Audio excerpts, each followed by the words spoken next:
السلام علیکم. د دې ساعت خبري ټولګي ته ښه راغلاست. اول د خبرونو سرټکي. ښاغلي اشرف غني د صلح او ثبات او د افغانستان په هر اړخیزه موضوع خبرې وکړې او ویې ویل. ورپسې حامد کرزي وویل چې صلح راشي زه به په ټول افغانستان کې چکر وهمه.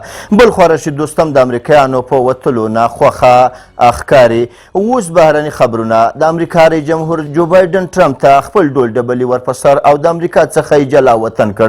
بیا ټرمپ سخت وژړل او وروسته یې یو د غم غزل ووایه.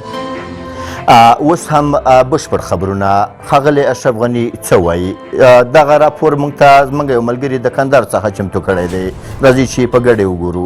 انشاءالله تعالی زه په افغانستان کې تلفاتې سوله غواړم، د افغانانو دپاره بلکې د ټولو افغانانو دپاره. داسې صلح نه غواړو چې د تیر په څیر جنګونه، ناامني او قراري نه وي. زه په افغانستان کې تلفاتې سوله غواړم او انشاءالله سوله به راځي او د تاسو ټولو دپاره.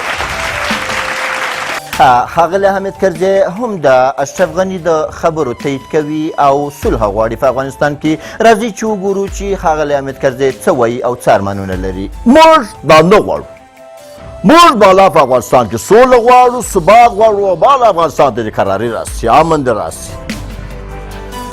زموږ په زړونو کې د افغانانو په زړونو کې دا ارمان دی چې موږ په د خپل افغانستان چې وګرځېږو، چکر یې ووهو او بالا په غونډه افغانستان کې زه یو چکر وهم. هغسې په هرات و په مزار په دا ګرده هېوادونو کې زه وګرځېږم، په دا ولایتونو کې.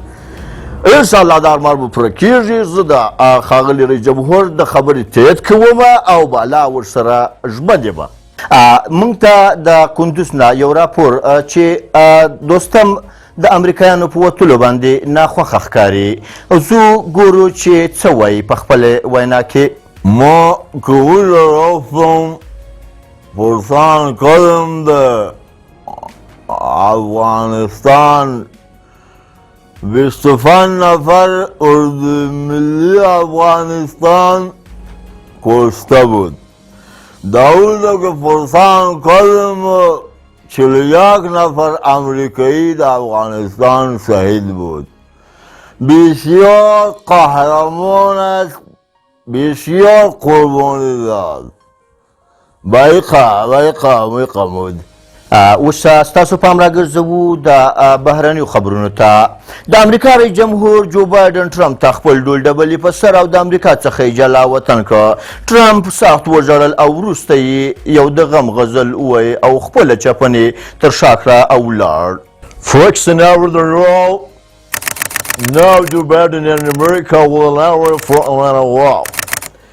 Flexing out again of the world guys away bye-bye. With a singing and a song. Right. So blue.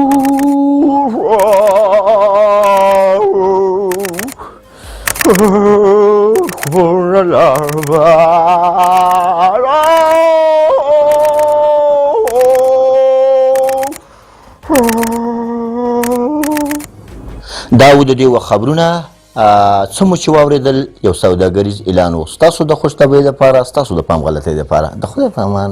بای بای.